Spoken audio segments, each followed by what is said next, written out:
former recon sniper, disavowed by the Terran Alliance after shooting a diplomat accused of collaborating with the Zeltrax.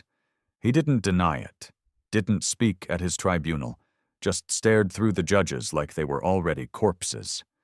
His target? Dominion Command Node 43, a sprawling complex built in what used to be northern Siberia, frozen wasteland, now covered in alien spires and domes. It wasn't just a military site, it was a conversion center. Humans were being adjusted there, reprogrammed, brainwashed, turned into loyal drones for the Zeltrax. When Calder and his men arrived, they found a facility with 0 guards outside, too cold, too far from active battle zones, the perfect place to hide the Dominion's filth. Inside, they saw the truth. Rows of chairs, people strapped down, eyes open but vacant, needles pushed into skulls, wires feeding propaganda directly into their neural cortex. Children, old men, soldiers who had surrendered. "Turn off the cams," Calder said. "Sir?" his tech whispered. "I said kill the lights." The next 10 minutes weren't war, they were reckoning. When the last Dominion scientist screamed, Calder ordered the structure rigged with thermite charges, but not before he pulled one body out, the body of a young boy, barely 10. Human, pale skin, eyes full of tears, mouth gagged. He handed the kid to the team's medic, then stood and lit the charges himself. He didn't say a word on the ride back. Some kinds of pain don't need language. Up above, Roan received the report without ceremony. He didn't flinch when he read what Calder had written. "Burn it all." 3 simple words, handwritten in blood on a torn Dominion flag. Roan put the message in his coat pocket and turned to Cade. "We're hitting Europa next. They've got a relay tower there linking half the Dominion fleet in this system. Kill the tower, we blind them." "You think we've rattled them enough to make a dent?" Cade asked. Roan's eyes were cold. "They haven't even started panicking yet. We're just getting warmed up." He wasn't wrong. The Dominion Council was already in emergency session. For the first time in centuries, the word Earth wasn't followed by primitive or contained. It was followed by threat. They had assumed humanity would kneel. They assumed wrong. Now, the Black Armada was carving its name into the stars. And it wasn't a name that would be easily forgotten. It was a warning. Earth doesn't surrender. It waits, and when it comes back, it doesn't come back human. The stars above Europa burned red, not from solar flares or natural celestial events, but from the firestorms erupting across the icy moon's horizon. The Dominion relay tower, once standing tall like a frozen cathedral of metal and light, was now a bleeding ruin, spitting smoke into Europa's thin, toxic atmosphere. Commander Roan watched it from the Leviathan's forward deck in silence, arms folded, jaw clenched. The Black Armada didn't just destroy infrastructure, they erased it. The relay tower had been more than a communication nexus. It had been the Dominion's psychological leash. From there, fear was broadcast. Propaganda spilled. Psychological subroutines beamed into the minds of occupied humans. Without it, half of the Dominion's forward fleet lost its ability to coordinate. A miracle for Earth's resistance.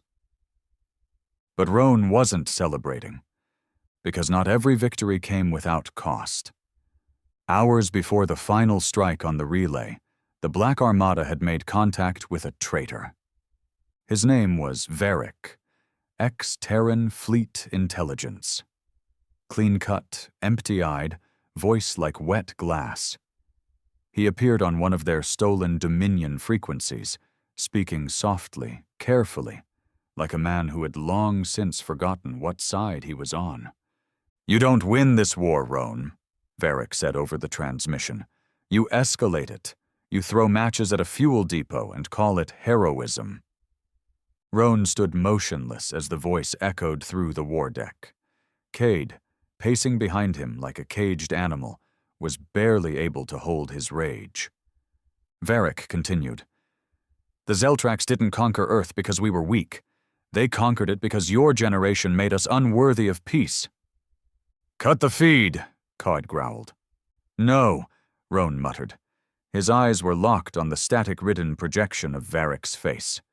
Let him talk. I warned them you'd come back, Varric said. That the Black Armada wasn't dead. That the real threat to peace was Earth's memory. But they didn't believe me. They think you're savages. I tried to save Earth from itself. But here you are, burning everything again. You turned your back on your species, Roan replied coldly. Don't lecture me about peace when you sleep in their beds. Varric's voice cracked, just for a moment. You're not fighting for Earth. You're fighting because you don't know how to do anything else. The transmission ended. No coordinates, no threats. Just a man who used to wear the same uniform, and now wore the chains of survival. Caid smashed the console with a clenched fist.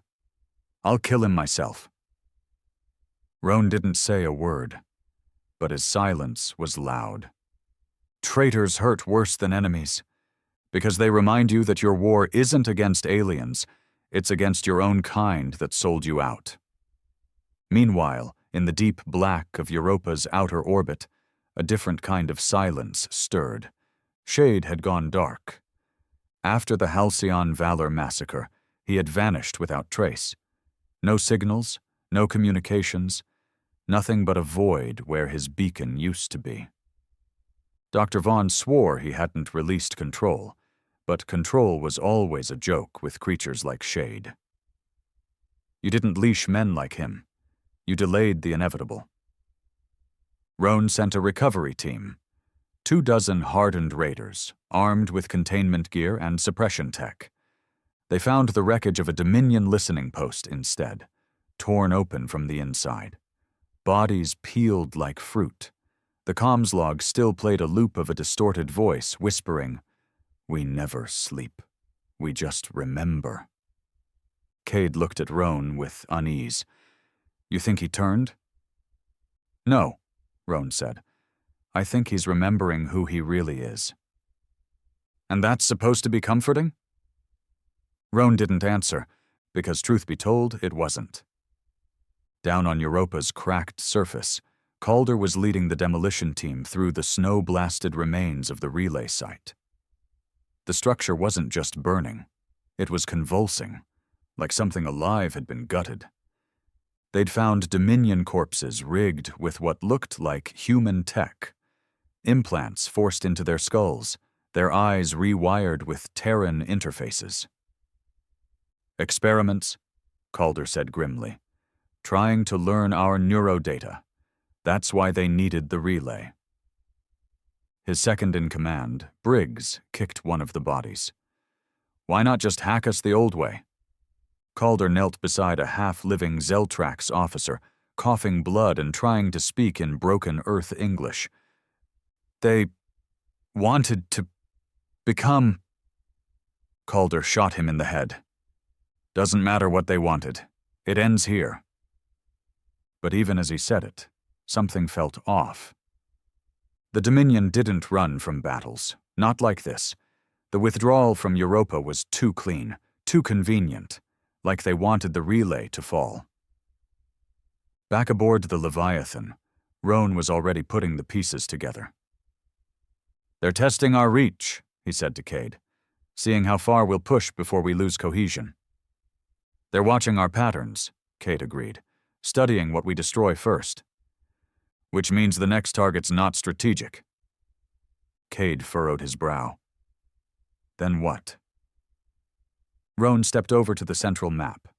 He highlighted a small moon in orbit around Saturn, Mimas.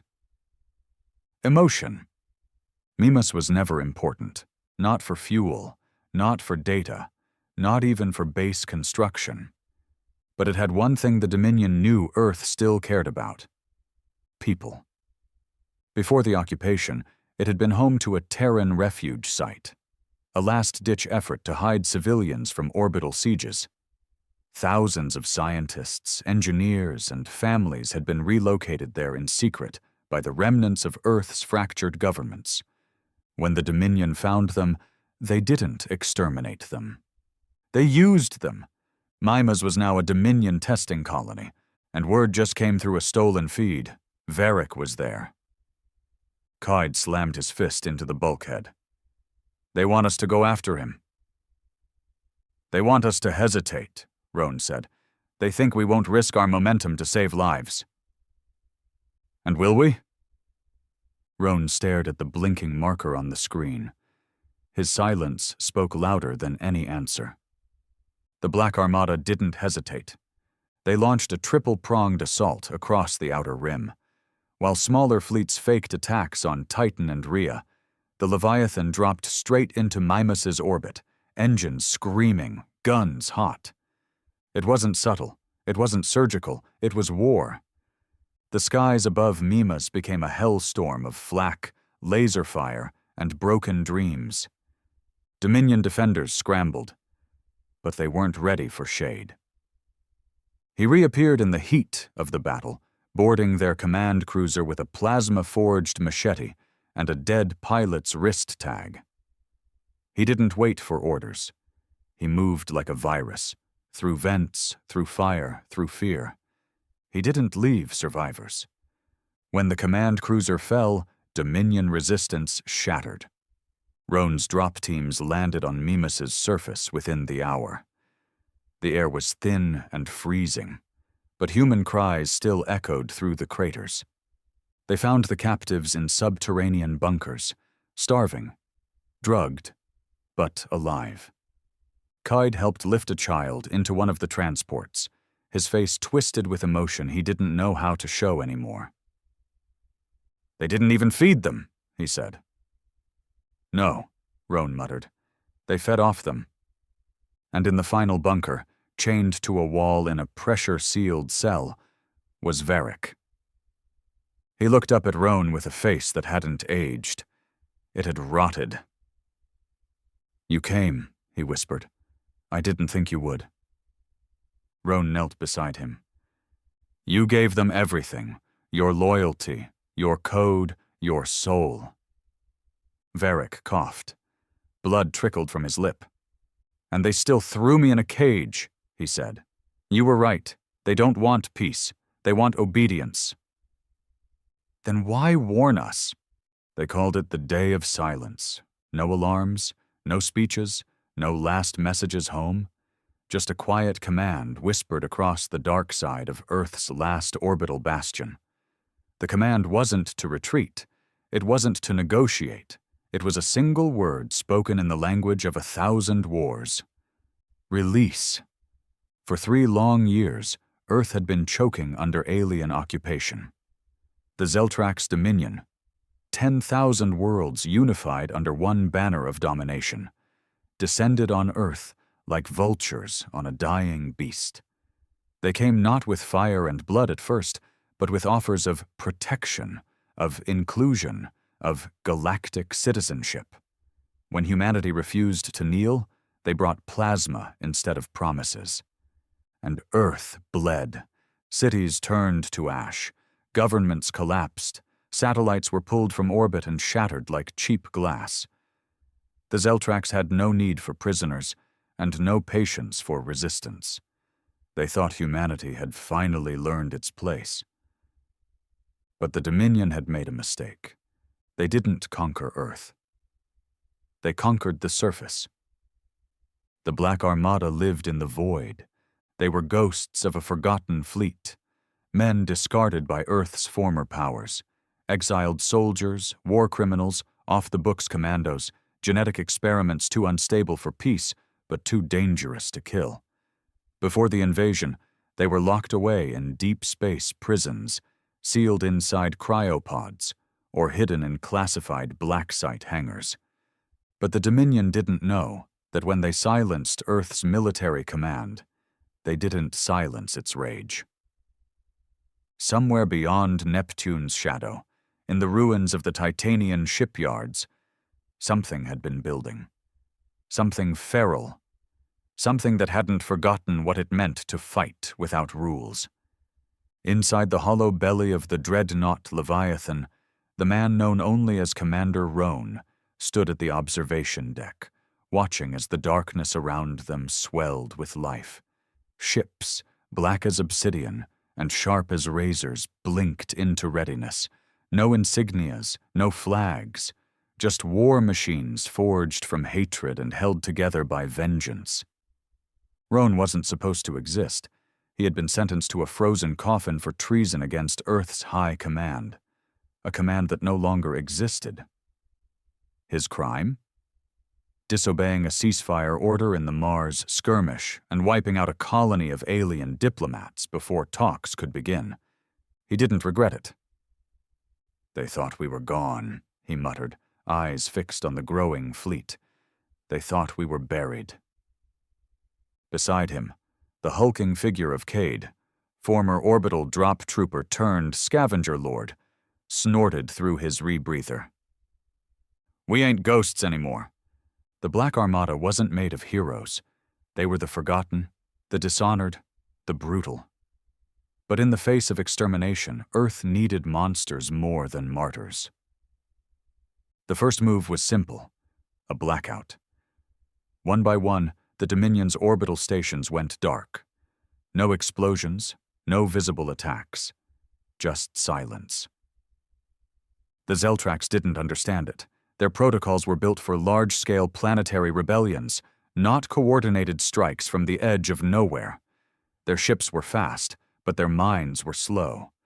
By the time they traced the source of the disruption, a third of their outer defenses had already gone quiet. That's when Roan gave the second command. "Uncloak." Across the system, the stars shifted. Not from movement, but from the sudden emergence of ships that had been hiding in the folds of space for years. Fractal stealth tech, stolen and twisted from alien designs, made the Black Armada practically invisible until now. The Zeltrax fleet scrambled. But scrambling wasn't surviving. In 37 minutes, the Dominion lost more ships than they had in the last 300 planetary sieges combined. Roan didn't take prisoners. He didn't send warnings. He didn't even identify himself to the enemy. He didn't need to. This wasn't diplomacy, it was vengeance, and Earth had just spoken. The war wasn't over, not even close. But for the first time in 3 long years, the Dominion finally understood one thing. Humanity wasn't done yet. Now they had to reckon with the ones they thought were buried. The Black Armada had come home. The silence after the assault was heavier than the battle itself. Not the quiet of peace, but the breath before the next scream. Above Earth's battered orbit, black smoke drifted from the shredded remains of Dominion dreadnoughts. Charred hulls spun aimlessly, their once sleek golden insignias smeared in blood and carbon. Escape pods drifted by in slow, hopeless patterns, never rescued. Not because they weren't seen, but because mercy wasn't on the menu. Commander Roan stood in the Leviathan's war chamber, a circular bunker lined with holographic projections and ancient steel. No polished white interiors, no clean AI-driven interface. This was a place built by killers, for killers.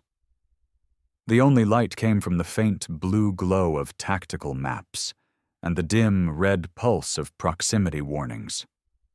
The room smelled like oil and ozone, the kind of place that never lets you forget it's a warship, not a sanctuary. Kaid stomped in, still in his blood-smeared drop armor, helmet tucked under his arm.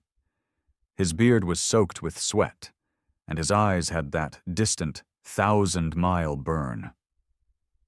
"They're scrambling across Luna's outpost grid, recalling their planetary garrisons, cutting outer patrols. They think we're pushing in for full orbital invasion." "They'd be right," Roan replied, without a flicker of expression. He leaned against the steel bulkhead, and stared at the pulsing Dominion map. Red clusters blinking fast, like panicked hearts. They didn't even know we existed a week ago, and now we're the goddamn apocalypse to them. Cade grunted. You think we can win this? Roan didn't answer right away. He wasn't the type to lie for morale. He was the kind of man who let facts bleed before he sugarcoated anything. No, he said finally. But that's not the point. Cade raised an eyebrow. Roan turned toward the map. We're not here to win.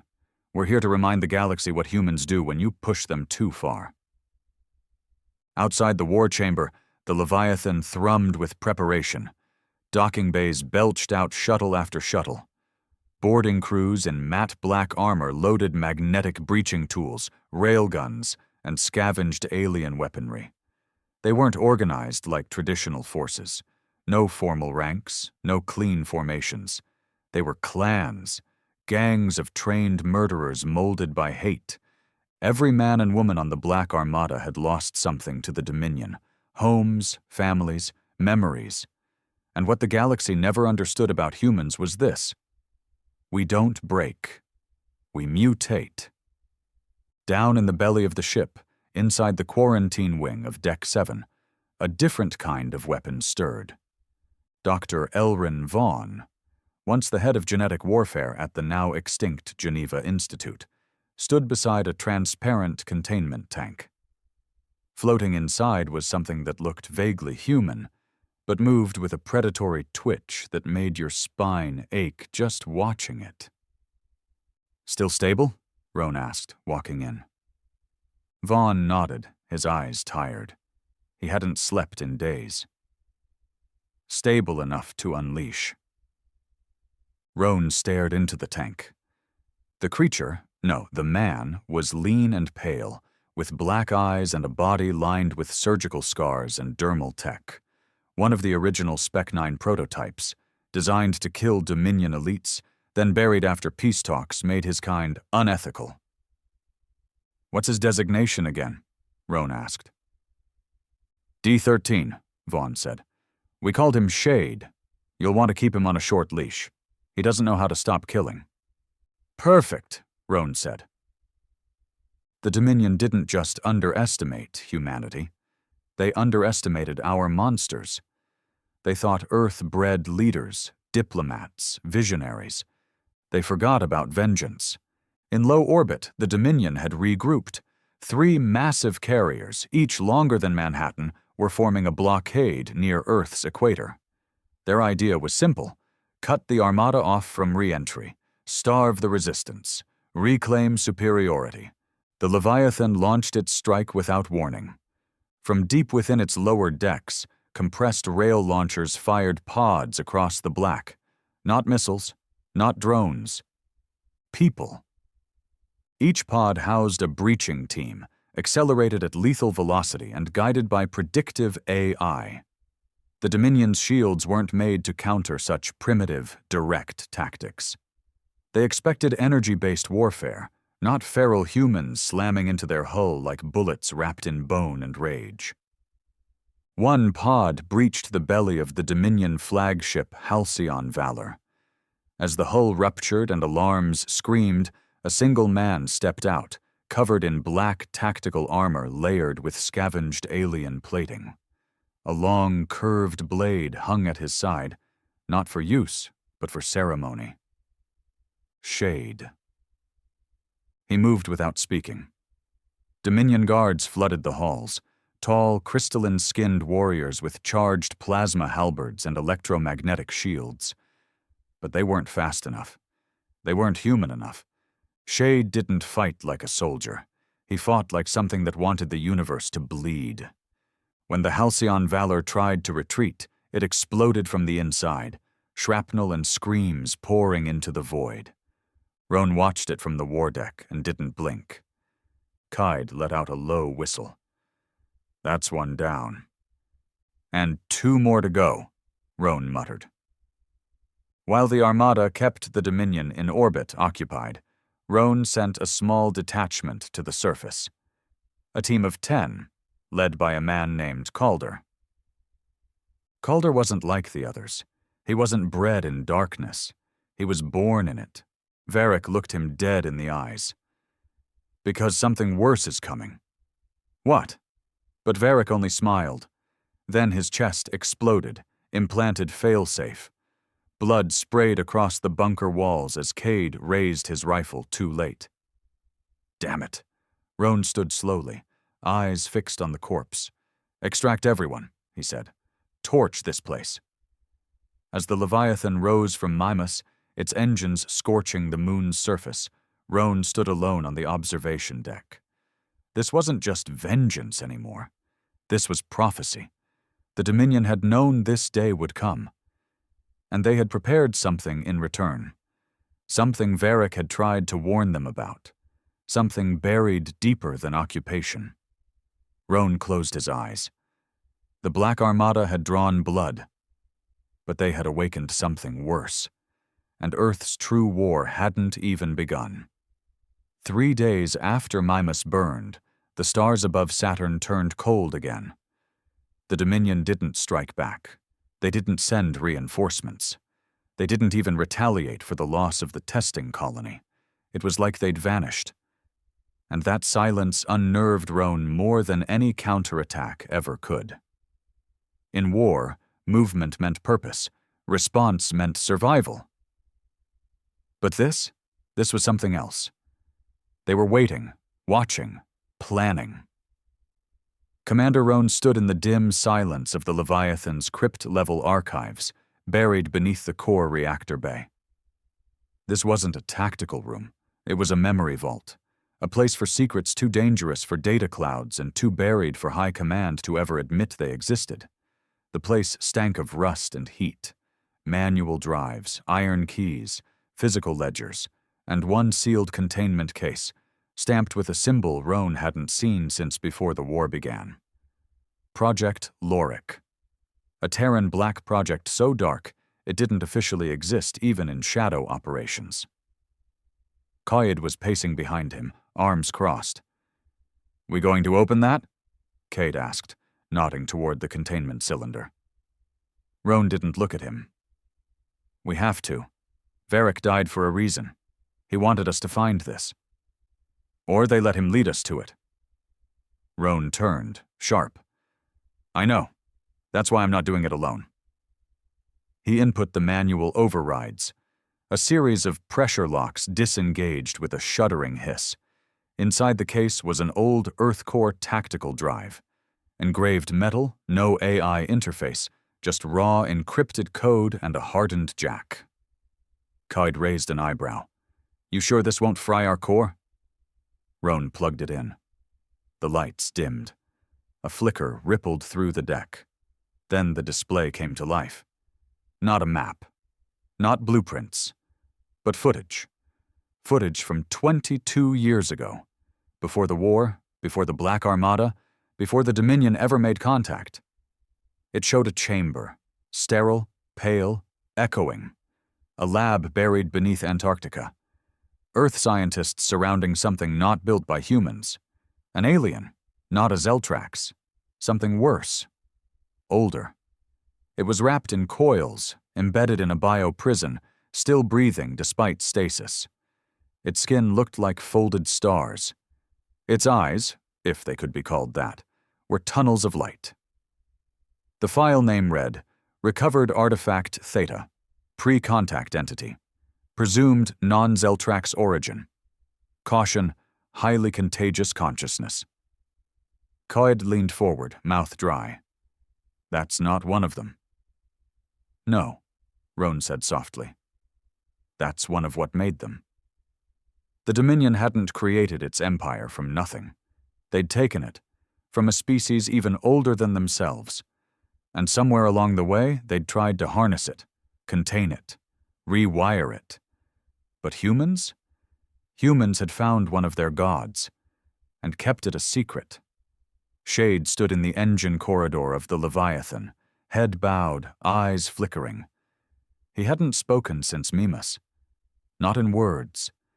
But something had changed in him since that mission. Something colder, something detached. He saw it in flashes. Memories not his, bleeding into his mind. Symbols burned into ice. Screams inside his own chest. Something had touched him down there. Something buried beneath the surface of Mimas. Not physically, but deeper than flesh. He wasn't alone in his head anymore. Vaughn examined him under heavy restraints. Not because Shade was hostile, but because Vaughn wasn't an idiot. He's evolving, Vaughn told Roan. Or regressing. Depends on how you define humanity. What's he seeing? Echoes, Vaughn replied. Not memories. Echoes from something else, like his mind has become a receiver. Roan clenched his jaw. For what? Vaughn hesitated. Then he showed Roan a scan. Brain activity from Shade's core cortex. It didn't resemble human patterns. It resembled the waveform stored in artifact theta. You think the Zeltrax were trying to tap into that entity's mind, Roan said. To use its knowledge, its control. They failed, Vaughn muttered. And now they're afraid we won't. Roan stared at Shade, still strapped, still twitching slightly. What happens if he connects fully? Vaughn didn't answer, because they both knew the answer might be extinction, or worse, assimilation. Back on the outer edge of Neptune's orbit, a strange signal was detected. Something weak, a repeating pattern, pulsing at intervals of 3.1 seconds. Too weak for Dominion standard tech. But it was human. Old human. Roan dispatched a stealth frigate, Pale Edge, manned by veteran pilots from the Black Armada's earliest days. They didn't come back. Not entirely. 36 hours later, a single escape pod drifted back toward the Leviathan, scorched, hull damaged, oxygen systems failing. Inside was a woman. Pilot. Barely breathing. Skin covered in frost, eyes burned half-blind. She repeated one phrase over and over as they dragged her from the pod. They're inside the ship. Cade stood at the medbay doors, fists clenched as Roan interrogated the survivor. What did you find? The woman shook her head. It wasn't a station. It was a tomb. Roan leaned closer. For what? They left something behind, she whispered. Not the Dominion. The ones before.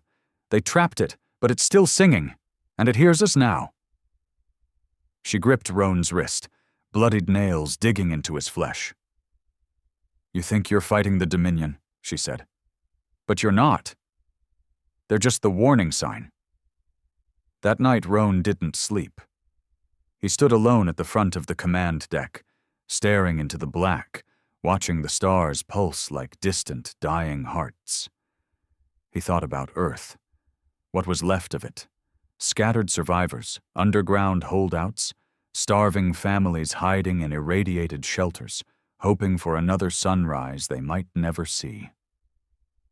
He thought about Mimas, about Varric, about Shade, about whatever the hell they'd touched in that vault. And he realized the war had changed shape. It wasn't about dominance anymore. It wasn't about freedom either. It was about control, who wielded it, and what it cost to hold. And then, for the first time since the war began, Roan felt something dangerous settle in his gut. Doubt. The next day, Vaughn reported something chilling.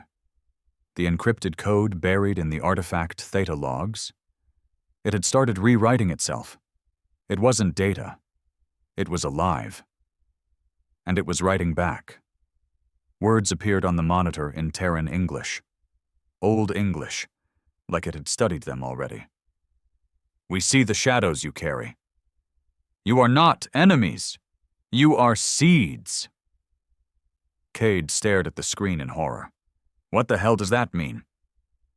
Roan stepped forward, staring into the screen as if it were a window. It means we were never the target, he said. It means they were waiting for us.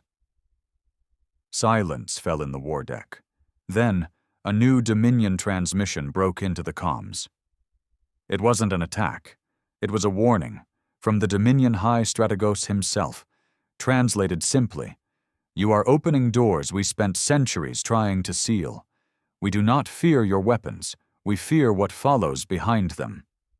Kill your monsters, Commander Roan, or we will kill them for you, along with your species." Roan turned off the transmission and said nothing. Because, for once, he agreed with them, and he wasn't sure if humanity still had a choice.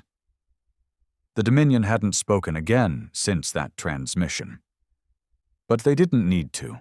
Their message echoed in every corridor of the Leviathan. It haunted the minds of the officers, infected the silence between orders. A chilling thought crawling beneath every conversation. What if we're not the apex predators here? What if humanity's fury had become someone else's beacon? Roan sat alone in his private chamber. A reinforced bunker stripped bare of anything personal. No medals, no pictures, just a table, a terminal, a dim overhead light, and the worn-out combat jacket he hadn't taken off in months. He watched the Dominion transmission over and over again. "Kill your monsters, Commander Roan," Varric had tried to tell him. The signal from Neptune hadn't been a call for help. It had been a whisper from something locked away, something sealed behind lies older than Earth's space travel. Now Shade had become the focus. Not a weapon. Not a soldier. A conduit. In the med deck, Shade hadn't moved in 18 hours, but his neural scans were spiking beyond human thresholds. He didn't sleep. He didn't speak. He just stared at the ceiling, like something else was staring back at him from beyond it. Vaughn stood over him with a needle trembling in his hand. "This was supposed to be a ghost war," Vaughn muttered. "Aliens, ships, guns. I didn't sign up to fight religion wrapped in science fiction." "Then why are you still here?" Roan asked behind him. Vaughn flinched. "Because..." He glanced back at Shade. "I think we made this, all of it." "You think we caused them to come?" "I think we woke them up." He pressed the injector into Shade's arm. The fluid disappeared instantly. No twitch, no scream, nothing. "His body isn't rejecting the neural dampener anymore," Vaughn whispered. "You know what that means?" Roan did. It meant the dampener wasn't working. It meant something else was regulating Shade's brain now. Not Earth tech. Not even Dominion. Something far worse. Back on the war deck, Cade was rallying the combat teams for the next assault. A Dominion listening outpost had gone dark near Enceladus. This time it wasn't the Armada's doing, and that scared the hell out of Roan. Because the Dominion didn't abandon posts, they fortified them until the last man bled out. They never left stations offline, especially not outposts that coordinated entire supply lanes. Cade briefed the team with the usual fire in his voice. "Zero contact intel sweep, no full breach.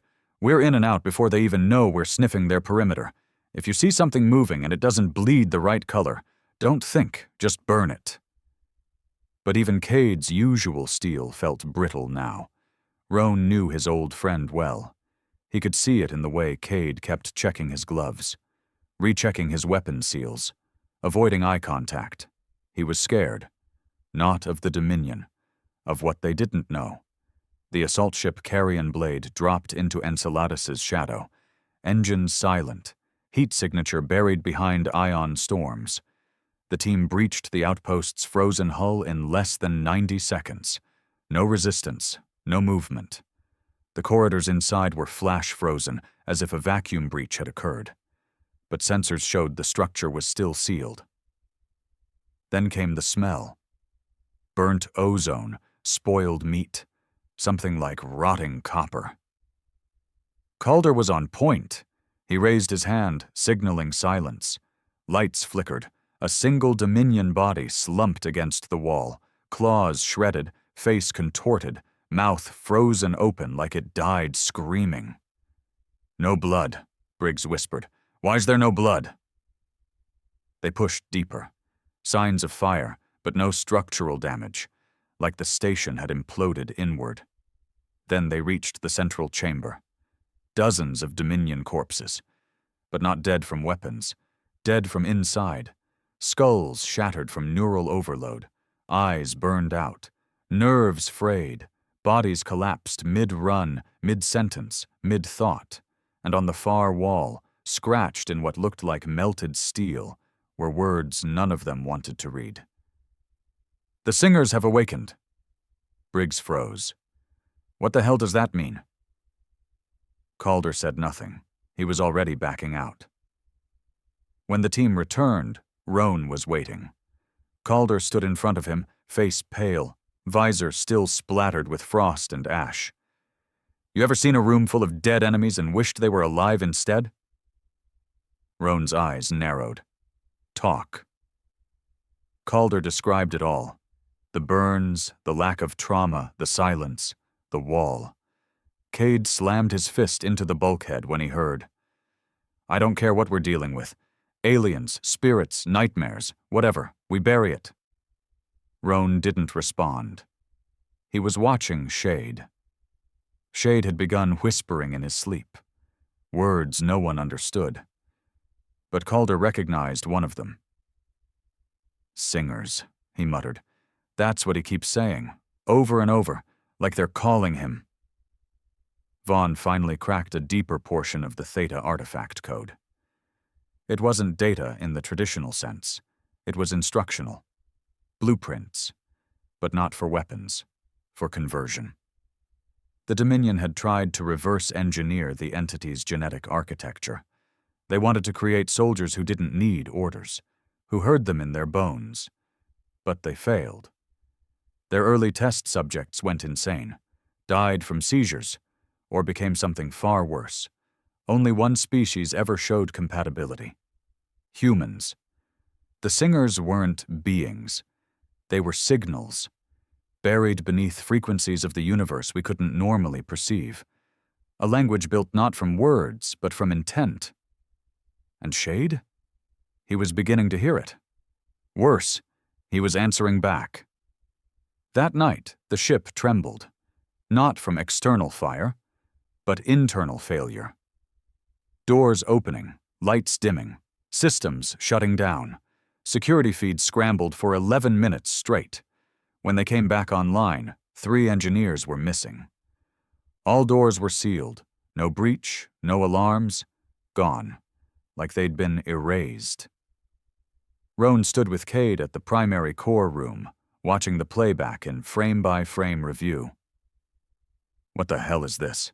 Cade muttered. The feed showed the engineers working. One looked up suddenly, his eyes dilated.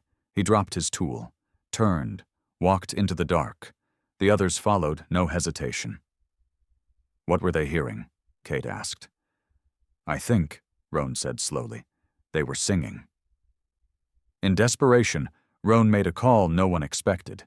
He contacted the Dominion. No encryption, no bluff, just a raw, unfiltered frequency beamed directly into the enemy fleet. He didn't bother with pretense. "I want answers," he said. "Now." The response came after 12 minutes. A single Zeltrax vessel decloaked near the far edge of the system. No weapons charged. Just a single emissary, transported aboard in chains, by their own request. The being was massive, over 7 feet tall, skin like pale marble, cracked with bioluminescent veins. They didn't speak aloud. They projected. "We never meant to fight you," the voice said in every human mind. "We feared what you carry." "You mean the entity," Roan said. "No," it responded. "We mean the echoes of it. Your kind was touched long before we arrived. We thought you were dormant." "But the war woke us up," Roan muttered. "No," the Zeltrax said. "You woke something else up, something older than war. The singers survive through belief, and humans believe in suffering like no other species we've seen." It paused. "They're not coming. They're already here." Roan clenched his fists. "What do you mean?" The emissary turned its glowing eyes toward the bulkhead. "You are not fighting us anymore, Commander Roan. You are fighting what listens back." That night, Shade escaped. There were no alarms, no noise, just an empty bed, restraints melted, and a single phrase carved into the floor beside the door. "We are a choir of one."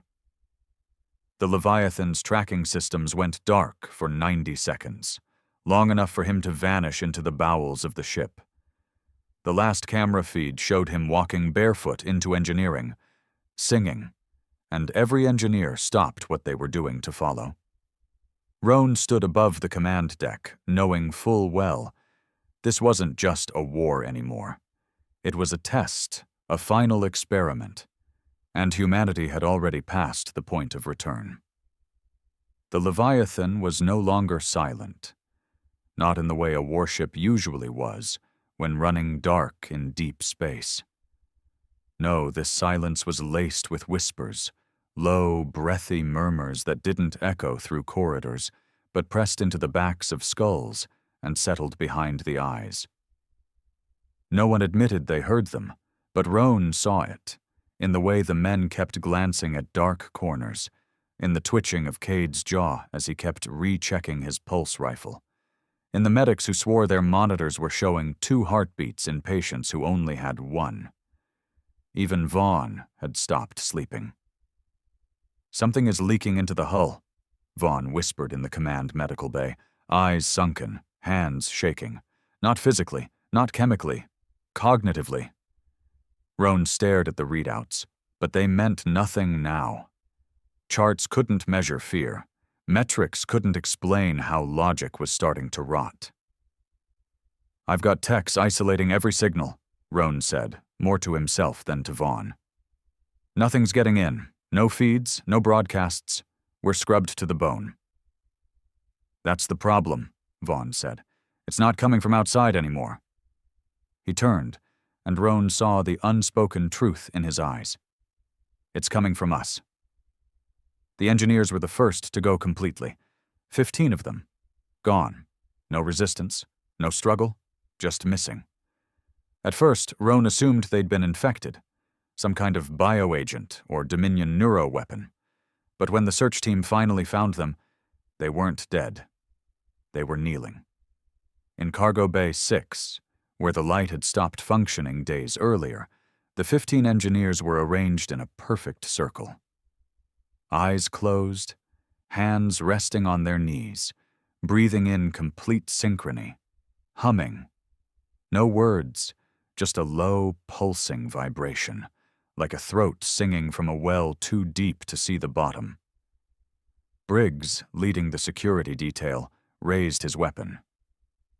"Sir, they're not responding, not blinking, not even flinching." "Try to remove one," Briggs signaled to 2 Marines. They stepped forward, grabbed the nearest man under the arms, and began to pull. The humming stopped. And then every other kneeling body screamed at once, blood-curdling, animalistic wails that knocked out the lighting grid and dropped the Marines to their knees with nosebleeds. The engineers didn't move. They just screamed until Roan ordered everyone out. Then, silence again. Cade stormed into the war deck, his boots echoing off steel like gunshots. "This is not a war anymore, Roan," he barked. "This is a fucking possession." Roan sat at the central console, arms crossed, face tight.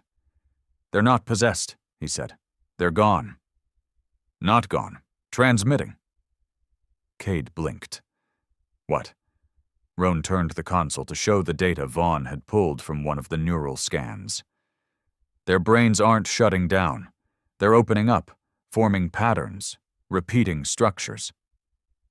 "Like programming," Cade muttered. "Like a signal tower." He leaned forward. "We're the broadcast now, Cade, not the target." Cade went pale. "You're saying the singers are using us to amplify their reach?" "They needed a species angry enough, violent enough, scarred enough to act as a carrier." He turned back toward the screen. "And that's us."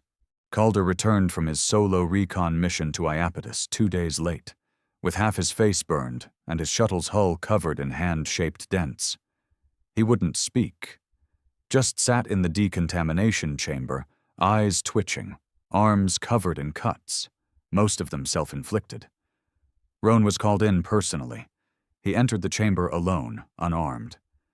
Calder sat hunched in the corner, whispering to himself. "They showed me," he muttered. Not with images. With sound, Roan knelt beside him. "What did you see?" Calder looked up, tears streaking through soot. "I saw us. What we become. What we always were." "What are they, Calder?" "They're not things," Calder whispered. "They're a need. A hunger that exists inside thought. They don't build. They remind." "Remind us of what?" Calder laughed softly, shaking. "That even light eventually wants to scream." Roan reached out slowly, gently, grabbing Calder's hand. There, burned into the palm, were words scorched in flesh.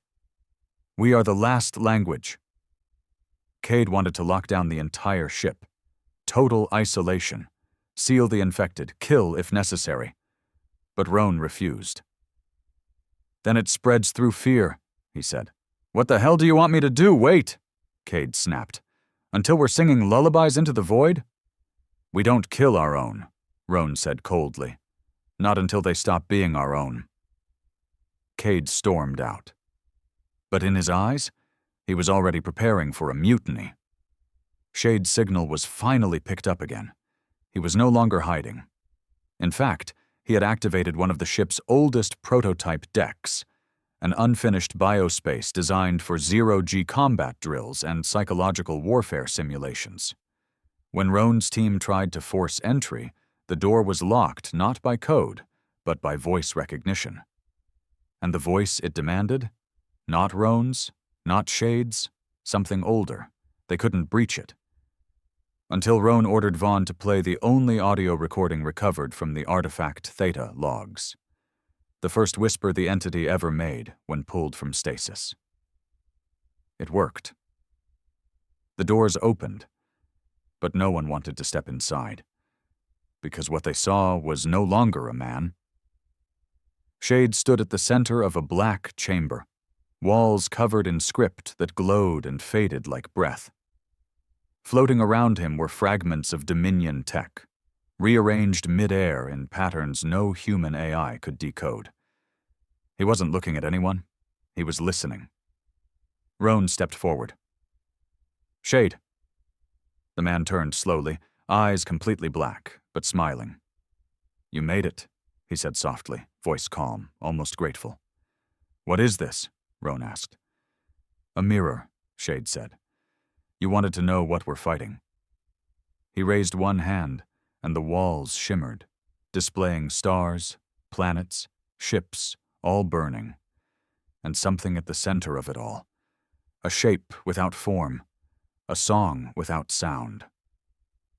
"It's not an enemy," Shade said. "It's a correction." Roan clenched his fists. "Correction for what?" "For forgetting," Shade whispered. "What pain means, what fear meant, what being alive really costs." His voice shifted, deeper now, layered. "The Dominion tried to wipe it out, tried to sterilize the memory of it. But you humans, you kept it. You wore it like armor, rage, loss, betrayal." Roan stepped closer. "You're still human." Shade smiled wider. "No, Commander, I'm what comes after." The walls rippled again, this time showing Earth. Cities buried in ash, children screaming, flashes of white light across deserts. Then silence. "I won't let this happen," Roan said. "You already did." Roan pulled his weapon, but Shade didn't flinch. "Kill me, and you delay it, not stop it. Then I'll burn the whole ship to the ground." Shade laughed. "Then it'll sing through the ashes." The lights went black. Roan fired, but when the lights returned, Shade was gone. Cade called an emergency meeting that night. Half the ship's senior officers were demanding separation, sealing off affected crew, preparing an escape protocol. "It's him," Cade said to Roan. "You keep thinking you can reach him, but he's gone, and every second you wait, this ship dies from the inside." Roan stood silent. Then finally, he nodded. Lock it down. Decks? All of them. And Shade? If we see him again, Roan said coldly, we kill him. No hesitation. Cade hesitated. That gonna sit right with you? No, Roan said, but sitting right doesn't matter anymore. The lockdown began at 0400 ship time. Sealed hatches, security patrols, quarantine protocols across entire wings. Some crew resisted, tried to claim they weren't infected, screamed, begged. Others willingly walked into isolation chambers, humming to themselves like it was a ritual. Vaughn took his own life an hour after sending one final message to Roan. A single line. They aren't here to kill us. They're here to make us remember what we are. Roan didn't speak after that. Didn't eat. Didn't sleep. He just stared out the viewport at the blackness between stars, and wondered how much of himself was still human, how much of his crew was already gone, and how long he had until even he began to hear the song. The Leviathan drifted in silence. No communications, no orders, no system-wide broadcasts. It had become a tomb, metal, blood, and fading purpose sealed beneath miles of black space. One of humanity's last warships, not sunk by enemy fire, but by something older than language. The crew was still alive, most of them, but they weren't a crew anymore. They were fragments. Roan stood in the center of the war deck, surrounded by flickering holoscreens and empty chairs.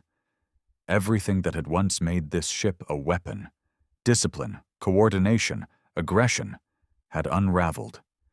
No enemies in sight, and yet the Leviathan had never felt more surrounded.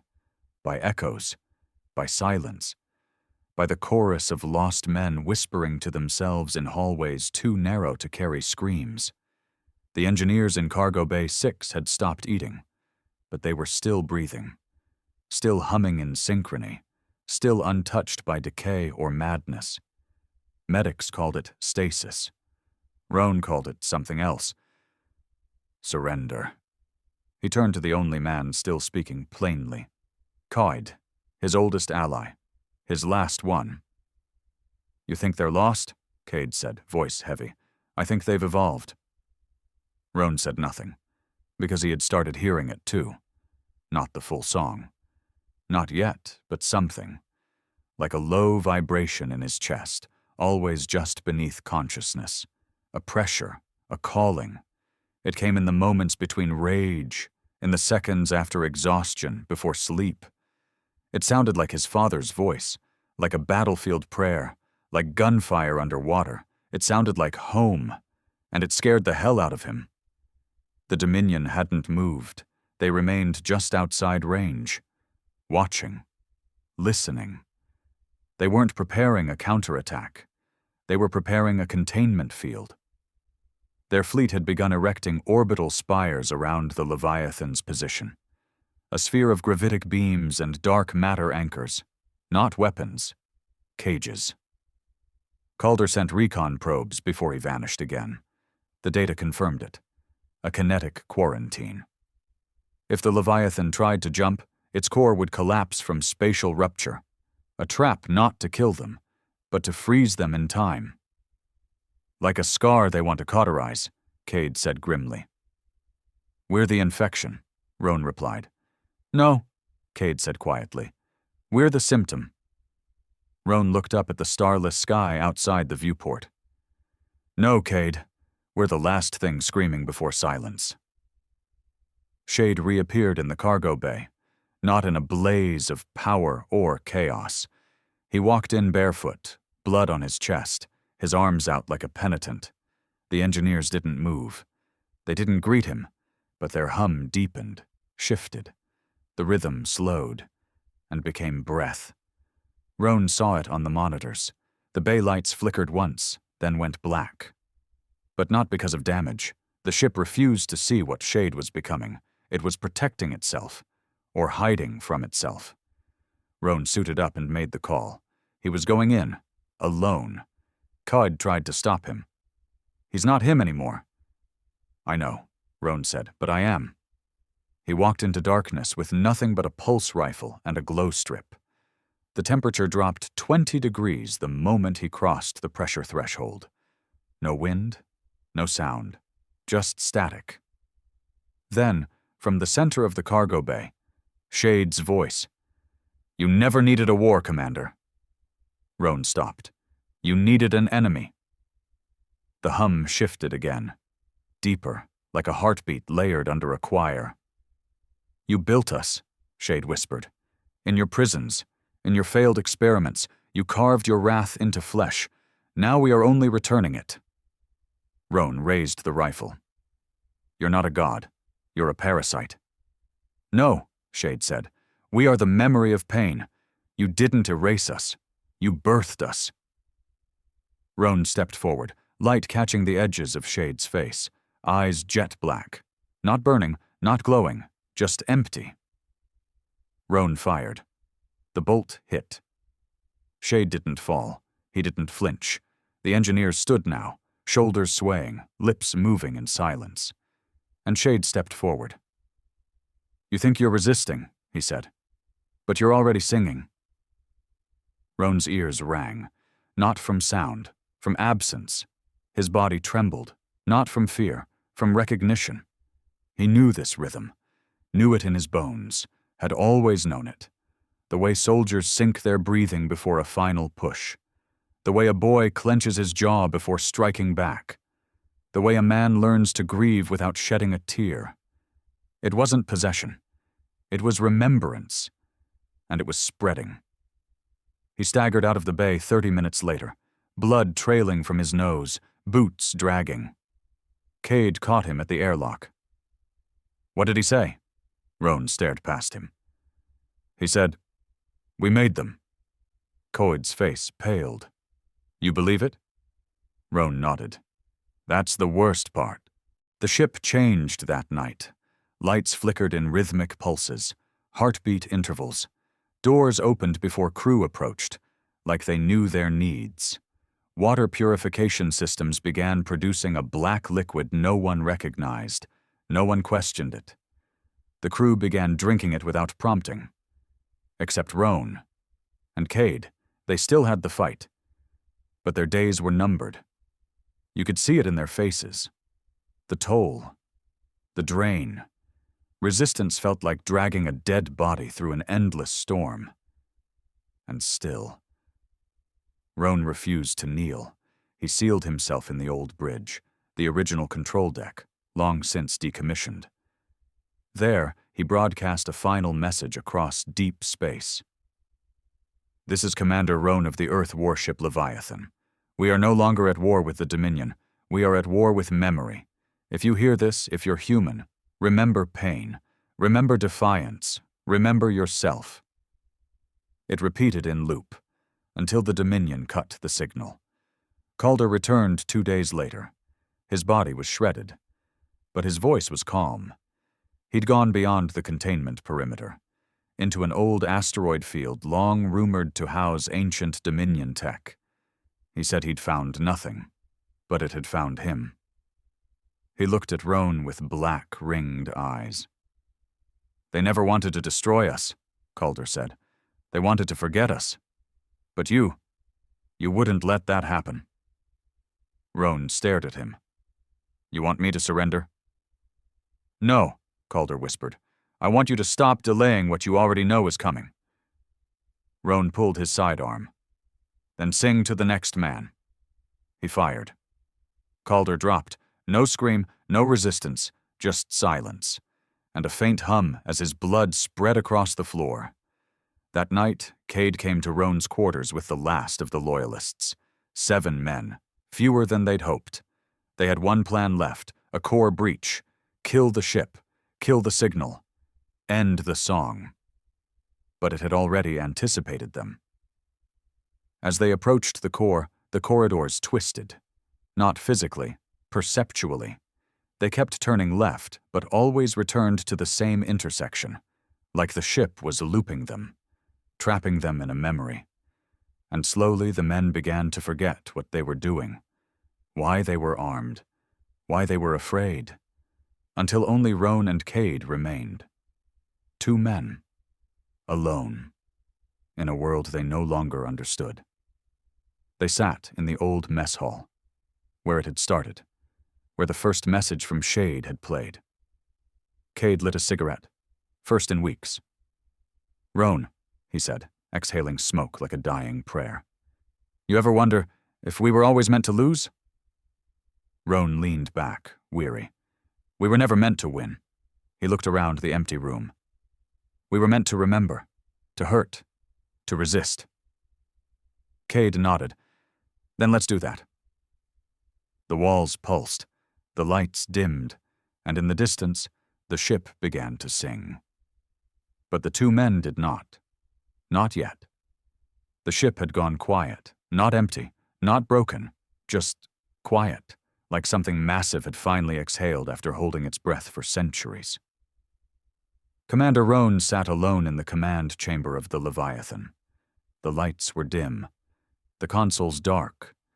Power was still running, the ship still floating, the stars still blinking outside the viewport. But it all felt so far away now, as if time had slipped sideways and space had decided not to matter anymore. Cade was dead. Not shot, not infected. He had simply walked into the humming chamber, looked back once, nodded, and joined them. His last words: "It's not giving in, Roan. It's going home." Roan hadn't followed.